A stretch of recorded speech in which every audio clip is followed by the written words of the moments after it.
And welcome to the Allen Americans podcast. Tommy Daniels, pleased to be joined by Bill Guerin, the general manager of the Minnesota Wild. And back in the day when Bill was playing in Dallas, I was pestering him on a daily basis in the locker room. Bill, great to see you. And how are you doing through all this madness we've been living through for the last 6-7 months?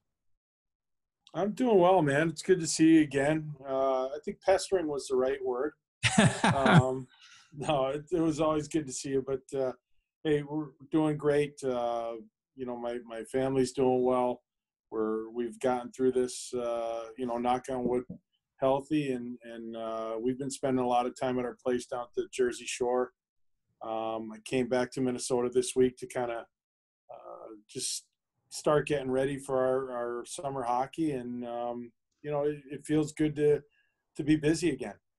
Before we get to the seriousness of hockey, you had some great times here in Dallas. And I remember the weekly radio show with Bob and Dan and how much fun that was. I was in there a lot while you were on the air with them. Talk about that and your relationship with those guys and just how much fun, at least it sounded that way, listening to that show every week. You know what? Those guys are awesome. They were so much fun. It was just something I looked forward to every week, and they're having massive success there still. I know that. And, my time in Dallas was awesome. I mean, we, as a family just loved, living in Dallas and Texas. Just the people down there are so great and so much fun. And we made a ton of good friends down there, and playing for the Stars was really incredible. It was awesome. Drafted 5th overall back in 1989, and I was trying to remember that draft this morning, and I guess I take pride in remembering them. I remember one. I can't remember who the Islanders took 2. Thornton was 3. Stu Barnes was 4th, and you were 5th. Am I pretty close? Right. You're very close. Dave Shazowski was number 2. That's right. I was trying to remember who was 2, and I'm like, I remember Bill was 5, and Stu Barnes, a guy I got to know pretty well here during his time in Dallas, was 4. Go back to that draft in '89. You know you're going to be one of the top picks.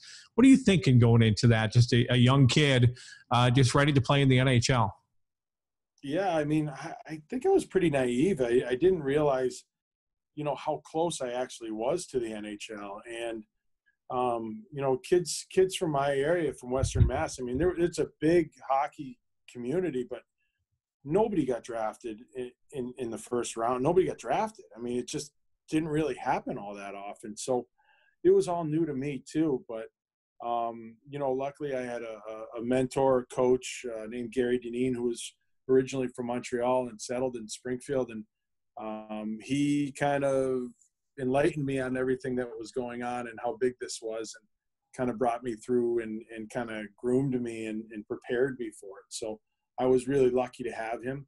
And, it was a great day. It was a great day. I look back on it with great memories. That draft was in Minnesota, was it not? It was, yeah, at the old Met Center. And comes full circle. Yeah, it really does. It does. That was located where the Mall of America is now. But it was, it comes full circle. It's pretty wild that no pun intended, but pretty cool that I got the GM job here in Minnesota.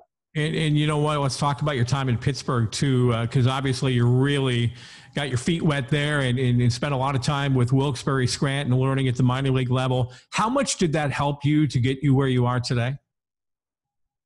Well, I mean, it was everything. It was the foundation of my post-playing career. To be surrounded by, great people, smart people that, not only, smart, but they worked extremely hard. Ray Shiro, Jim Rutherford, Jason Bottrell, Jason Kermanos, Tom Fitzgerald, Dan McKinnon, Randy Sexton, all these guys who had been in the business, taught me. Even my time in Wilkes-Barre, being with guys like Jeff Barrett, who's the president of the Wilkes-Barre Scranton Penguins, Greg Patorik, the CFO down there. These guys were all teaching me along the way. And just, it was kind of like starting in the mailroom. And I used all the the people around me to get better. And they were just great teachers and mentors. You get that call, and you get that first, head job in the NHL, GM job, and what's going through your mind at that point? Because I'm sure there was a lot of things you're thinking about your playing career and where you've come to, and the excitement of getting that opportunity to build a team, to build Guerin style. I mean, I was through the roof excited. I had worked extremely hard. Continued the traveling part of the business. It didn't stop after playing. It actually became more. Put a ton of miles on my car, a lot of frequent flyer miles. And there was a lot of sacrifice, not just for myself, but from my family. From my wife and my 4 kids were all extremely supportive of my my desire to become a general manager. And when Craig finally told me, it was really cool, and I couldn't have landed in a better spot. And you look at that Pittsburgh, just the system, Jason Botterill, who just until recently was the GM in Buffalo, and Randy Sexton, was in Rochester, you in Minnesota. That's a pretty good group of guys you had there, some pretty good NHL minds. Yeah, Tommy Fitzgerald's still the intern GM in New Jersey. Dan McKinnon's his assistant GM. There are a lot of guys from that group that have really moved on to do some really, really great things. And like I said, I was lucky enough to land there. And Ray Shero gave me an amazing opportunity. When Ray was gone, Jim Rutherford continued that. So I was really fortunate, to be around these people. And you get your first Stanley Cup early on in your career, 95, right, with the Devils. So, I mean, you're not that far along, and you're raising that Stanley Cup. How much does that help you, going along? And I know you can throw in any cliche you want, but, you raise that cup early in your career. It makes you grow up quickly, makes you appreciate what you won. How much did that help you as a player going forward? Well, it helped a lot because you realize how tough it is to actually win it, and you realize the sacrifices that you have to make, and you also realize that the people that you're surrounded by too. I think that's a really big thing in not just this business, but in business in general, that you're surrounded by good people and hardworking people willing to sacrifice and put the team first. And that's what that Devils team did. It was all about the team, and it was all about winning. Nobody. We didn't put a lot of, importance on our individual achievements. We were all pulling on the same rope to win a championship. So being surrounded by good veteran players was really important. During your time here in Dallas, you had the pleasure of playing with somebody like Mike Modano. You and Mike are 2 of the greatest U.S.-born hockey players ever. Take a look at that in you two. You were a dynamic duo there for a while with Lettinen mixed in. How good is Modano? Because, people in Dallas know him very well, but people around the hockey world, maybe not as well. Talk about Modano and what he meant to the game. Well, Mike's the greatest U.S.-born player ever. I mean, hands down. And he's a special player and very, very unique. Not many people could do the things that Mike could do, and Mike could do everything at full speed. We always talk, and whenever you saw Mike skating, you could see his jersey kind of like, flowing behind him. It was almost like he was wearing a cape. But then he had the soft hands, he had the vision, he had the shot. He really had everything. And it was, Mike and I have been teammates in Dallas, 3 Olympic teams, 5 World Cups. We were in World Junior team as well. We were line mates on most of those teams. And we're very good friends. And, he's been helping out here in Minnesota on the business side and, dabbling on the hockey side. So it's good to be reacquainted with Mike again. It's we've got a long history together. You take a look at those Dallas teams you're a part of, Bill. Are those teams you look back and say we probably should have won a cup? I mean, when you had some really big names, really good players on those Dallas rosters you were a part of. We did. We really did. And yeah, I do look back. We should have won. We should have won at least one. But, shoulda, woulda, coulda. It's a very good league. And, sometimes the timing just doesn't work out. And we just, to win the cup, you have to be good and you have to get lucky. And we were good and it just didn't align for us for some reason. But that doesn't take away, my positive experience with the Stars. Talk about USA Hockey, which I know is near and dear to your heart. You look at guys like Patrick Kane, Jack Eichel now, Austin Matthews. What is the state of U.S. hockey? Is it the best it's ever been right now? Oh, without a doubt. And I think that USA Hockey's done a great job of helping produce and develop young players throughout the country. They've really spread out and tried to, get into the inner cities, get out to the states that it's not really popular. And, you're seeing Austin Matthews coming from Arizona. You're seeing kids from California.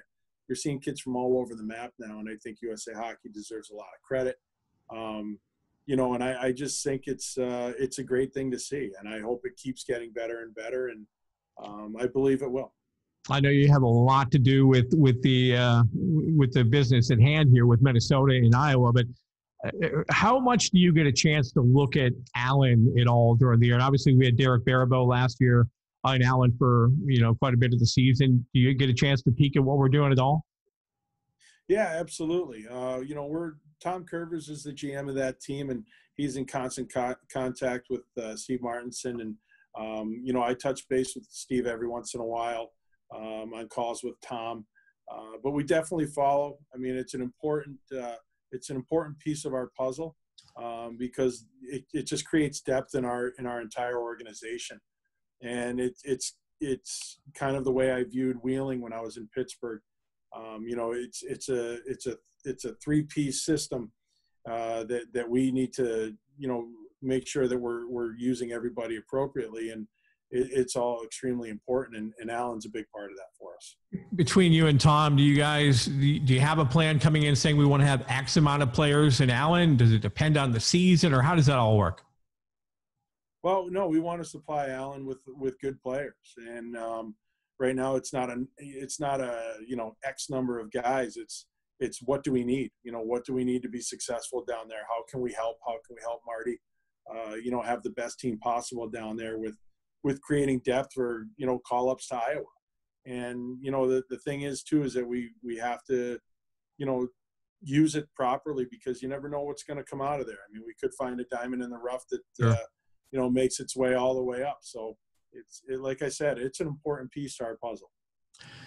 Playoffs coming up. Everybody's excited about that. We need hockey again. For us, it was very frustrating, long trip to Utah, only to have to turn around and come back at the end of the year. And the Americans had a great season with a chance, I think, to compete and go far in the playoffs. Well, you got a chance. And not to mention the fact, after the lottery came out the other day, you guys are also have a chance to get that number one pick. How excited are you about that? Yeah, I mean, I think everybody's excited. There's definitely, I think there's a buzz in the air now, and everybody's excited because it's kind of something that everybody's been working extremely hard. The league, I don't know if Bill Daly and Gary Bettman have slept in the last couple months trying to get this together, and I know there's a lot of other people there that are doing the same thing. So, the fact that we're so close to getting back on the ice and playing meaningful hockey is great. And for next year, hopefully the East Coast League, the American League, and the NHL can all get up and get running at the same time, and we can get back to some sort of normal, or maybe just a new normal. Bill, everybody, I get this question every day from our fans. Hey, when are you guys going to play hockey again? And obviously right now our schedule's out for October. If you had to guesstimate, are we talking more closer to January 1, or when do you think we'll get back to it again? Yeah, I mean, I would probably guesstimate, December, January type thing. Don't take that as gospel. I'm just guessing. I know as much as you do, so it's really just a guessing game. I think we really have to see how things play out with our return to play, and see how quickly that goes, and how deep into the fall that goes before we can really pinpoint a start date for next year. Well, Bill, I promised I wouldn't keep you very long, and I appreciate you doing this. Good to see you again. And let me say one thing about Bill Guerin. When I was covering the locker room, I was in there every day. And even after a loss, a lot of guys would run. But Bill Guerin was always a guy that was there and answered questions, not always happy about it, win or lose. And that's the one thing I always appreciated about you, and not to mention the fact how good you were to the ticket during your times in Dallas. So on behalf of this broadcaster, thanks again. You got it, buddy. Always good to see you. Thanks. Always. Thank you, Bill. That's the great Bill Guerin, the general manager of the Minnesota Wild, here on the Allen Americans podcast.